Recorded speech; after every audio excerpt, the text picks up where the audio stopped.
सर्दियों के दिन में चेस्ट कंजेशन की प्रॉब्लम, थ्रोट इन्फेक्शन, कफ, कोल्ड ये काफ़ी तेज़ी से बढ़ने लगता है, जिससे लोग परेशान हो जाते हैं और तरह तरह के एंटीबायोटिक मेडिसिन का यूज़ करते हैं।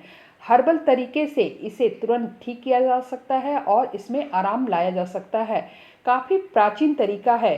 पान की पत्ती, जिसे कि मैजिकल लिप्स के नाम से भी जानते हैं, इसमें 3 से 4 काली मिर्च, 1 इलायची, 1 लौंग और उसमें ½ इंच अदरक का टुकड़ा और 1 चम्मच हनी को लेकर आप इसे दिन में 2 से 3 बार लीजिए। इसे धीरे धीरे ½ एन आवर तक चबाइए।